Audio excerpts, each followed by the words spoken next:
اور جو بھی اپنے رب کے حضور میں کھڑے ہونے سے ڈرتا رہا، لرزا و ترسا رہا، اس کے لیے دو جنتیں ہیں۔ یہ دو جنتیں کیوں کہی گئی؟ اس کے لیے جو توجیہ میری سمجھ میں آئی ہے اس میں مجھے خاصا اطمینان ہے، انشراح ہے کہ جنتیں جو جنوں کے لیے ہوں گی وہ علیحدہ جنت ہے، انسانوں کے لیے علیحدہ ہے۔ ظاہر بات ہے دونوں کے احساسات جدا ہیں، دونوں کے ذوق جدا ہیں، دونوں کے مذاق جدا ہیں، لہذا ایک جنت ہے کہ جو انسانوں کے لیے ہے اور ایک جنت ہے کہ جو جنات کے لیے ہے۔ ایک ہی طرح کی چیزیں ان دونوں کے لیے پلیزنٹ اور ان دونوں کے لیے جو ہو سکتی ہیں مسرت اور سرور آمیز، وہ ایک طرح کی نہیں ہو سکتی، ان کے تقاضے مختلف ہوں گے۔ تو لمن خاف ہے، جو ڈرنے والے ہیں ان کے لیے جنتیں فراہم کر دی اللہ نے۔ وہی تسلیہ تصیغہ ہے کیونکہ یہاں جنوں اور انسانوں سے خطاب ہو رہا ہے مسلسل۔ یہ جنتان ہوں گی، یہ ابتدائی جنتیں جن کا ذکر یہاں ہو رہا ہے، اس کے بعد دو اور جنتیں ہوں گی۔ تو جنتیوں کے دو درجے ہیں، ان میں جنات بھی ہوں گے انسان بھی ہوں گے، تو چار ہو گئے۔ کمتر درجے کے جنتی انسان اور جن دو، اور برتر درجے کے جنتی انسان اور جن دو، تو دو اور دو چار۔ تو یہاں پر اس سورہ مبارکہ میں چار جنتوں کا ذکر ہے۔ پہلے یہ کمتر درجے کے جنتیوں کا ذکر ہو رہا ہے۔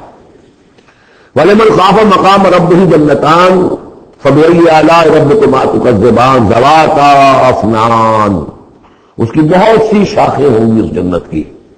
فَبِأَيِّ آلَاءِ رَبِّكُمَا تُكَذِّبَانِ فِيهِمَا عَيْنَانِ تَجْرِيَانِ، ان دونوں میں چشمے ہیں۔ اب عینان، ایک ایک جنت میں ایک چشمہ ہے جو بہہ رہا ہے۔ فَبِأَيِّ آلَاءِ رَبِّكُمَا تُكَذِّبَانِ، اپنے رب کی کون کون سی نعمتوں کو جھٹلاؤ گے۔ فِيهِمَا مِن كُلِّ فَاكِهَةٍ زَوْجَانِ، اور ان دونوں میں ہر طرح کے جو میوے ہیں ان کی دو دو قسمیں ہیں، جوڑے۔ فَبِأَيِّ آلَاءِ رَبِّكُمَا تُكَذِّبَانِ مُتَّكِئِينَ عَلَىٰ فُرُشٍ بَطَائِنُهَا مِنْ اسْتَبْرَقٍ وَجَنَى الْجَنَّتَيْنِ دَانٍ، اور وہ وہاں تکیہ لگائے ہوں گے، سہارا لگائے ہوں گے ایسے فرشوں پر کہ جن کے استر بنے ہوئے ہوں گے گاڑے ریشم کے، استر ہوں گے گاڑے ریشم کے، جو ان کا اصل جو اوپر کا حصہ ہوگا وہ کس شے کا ہوگا، گویا کہ وہ تمہارے تصور سے باہر ہے۔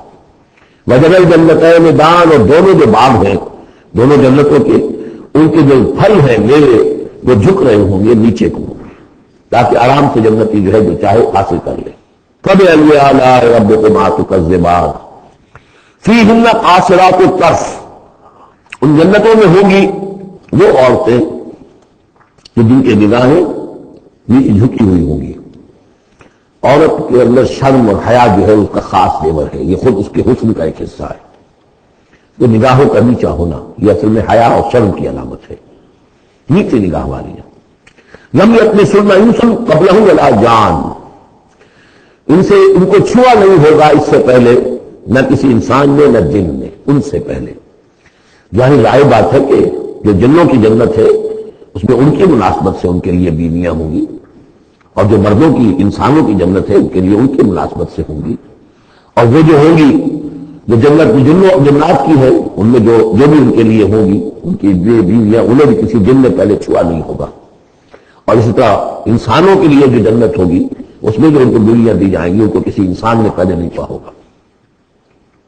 فَبِأَيِّ آلَاءِ رَبِّكُمَا تُكَذِّبَانِ كَأَنَّهُنَّ الْيَاقُوتُ وَالْمَرْجَانُ، وہ جو ہوں گی بیویاں دی جائیں گی ان جنتوں میں وہ ایسے ہوں گی جیسے لال اور مونگے۔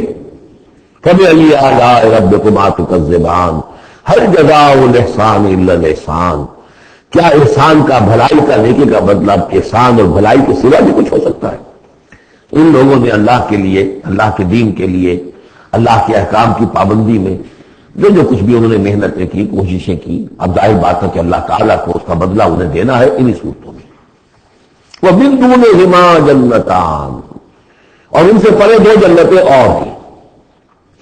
اب اس میں مفسرین کے مختلف اقوال ہیں، پہلی جنتیں کن کی ہیں، دوسری جنتیں کن کی ہیں، اس لیے کہ اس کے لیے دو الفاظ جو آئیں گے سورہ واقعہ میں آئیں گے کہ ایک اصحاب الیمین ہے اور ایک مقربون ہے۔ ایک وہ ہے جو آگے اللہ کے بہت ہی مقرب بارگاہ ہو جاتے ہیں، اولئک المقربون، اور ایک وہ ہے کہ جو داہنے والے ہیں اور ایک ہے شمال والے۔ تو ایک تو ہے بنیادی، یہ گمراہ تھے، یہ جہنمی، یہ نیک تھے، اور یہ جو ہے جنتی ہیں، لیکن ایک ہے بہت آگے والے، فالسابقون السابقون اولئک المقربون، وہ لوگ جو آگے نکلے جانے والے ہیں، وہ جو بلندتر نیکیوں والے ہیں، بلندتر مقامات والے ہیں. جیسے کہ سورہ توبہ میں ہم نے پڑھا تھا والسابقون الاولون من المہاجرین والانصار والذین اتبعوہم بإحسان، تو 2 درجے ہو گئے تھے. تو اس طرح یہاں پر کہ میرے نزدیک پہلی جنتوں کا تذکرہ جو ہے وہ در حقیقت ہے جو کم تر جنتی ہیں، اصحاب الیمین. اور اب جو تذکرہ ہو رہا ہے وہ ہے جنت ان کی کہ جو مقربین بارگاہ ہے، سابقین. ومن دونہما جنتان، اور ان دونوں کے پرے اور جو جنتیں ہوں گی. فبأي آلاء ربكما تكذبان، یہ بھی 2 ہوگی، ایک جنات کے لیے اور ایک انسانوں کے لیے. مدھامتان، بڑے گہرے سبز رنگ کی جنتیں ہوں گی. سبز کاہی جسے ہمارے یہاں کہا جاتا ہے، گہرا سبز، سیاہی مائل سبز، اتنی گہرا سبز ہو کہ سیاہی مائل ہو جائے. یہ میں ابھی عرض کروں گا، اس کی ایک خاص پس منظر ہے. فبأي آلاء ربكما تكذبان فيهما عينان نضاختان، اس میں 2 چشمے ہیں ابلتے ہوئے. فبأي آلاء ربكما تكذبان فيهما فاكهة ونخل ورمان، اس میں میوے ہیں، کھجوریں ہیں، انار ہیں. فبأي آلاء ربكما تكذبان، یہ یوں سمجھیے کہ ایک تو ہے خالص عربی ذوق، اور عرب کا جو ایک خاص ماحول تھا، اور خاص طور پر عرب کا وہ علاقہ جس میں قرآن نازل ہوا ہے، حجاز پہاڑی علاقہ ہے. اس میں جب آتے تھے چشمے، اور جب بہتا کچھ وادیاں تو ابلتی ہوئی پہاڑی چونکہ چشمے جیسے ہوتے ہیں، پہاڑی نالے، تو ان کے اندر جوش و خروش ہوتا ہے. اور دوسرے کہ وہاں پر جو باغات ہوتے تھے کھجور کے درخت، اور وہاں پر وہ سبزی جو رنگ ہے ان کا وہ سبزی مائل گہرا، اور اسی کے اندر پھر جو چھاؤں ہے. تو جو ان کا تصور ہے ایک عربی ذوق ہے، ایک عجمی ذوق ہے. وہ عجمی ذوق ہے جو پہلے بیان ہوا ہے، عربی ذوق ہے جو اب بیان ہو رہا ہے. فیہما فاکہۃ ونخل ورمان، اب یہ چیزیں جو ہے یہ عرب کے اندر کھجوریں ہیں، انار ہے. فبأي آلاء ربكما تكذبان فیہن خیرات حسان، اس میں ہوں گی بہت ہی اچھی عورتیں نہایت خوبصورت. فبأي آلاء ربكما تكذبان حور مقصورات فی الخیام. اب یہاں حور کا لفظ آیا، پہلے میں نہیں آیا ہے.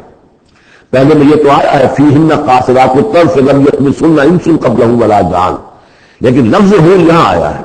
اسی کو نوٹ کریں گے کہ سورہ واقعہ میں بھی ایک کے ساتھ حور کا لفظ آئے گا، دوسرے کے ساتھ نہیں. حور مقصورات فی الخیام، اب یہ بھی عرب پس منظر ہے، خیموں میں رہنے والے. وہ حوریں کہ جو خیموں میں رکی رہنے والی ہوں گی. ظاہر بات ہے کہ وہاں پر تو عام طور پر شہر بہت کم تھے پورے عرب کے اندر، حجاز کے اندر بہت کم. جو عام طور پر جو آبادیاں تھیں وہ خیموں میں رکی رہنے والیاں. وقرن فی بیوتکن ولا تبرجن تبرج الجاہلیۃ الاولی، وہ شمع محفل نہیں بنتی بلکہ وہ چراغ خانہ بنتی ہیں.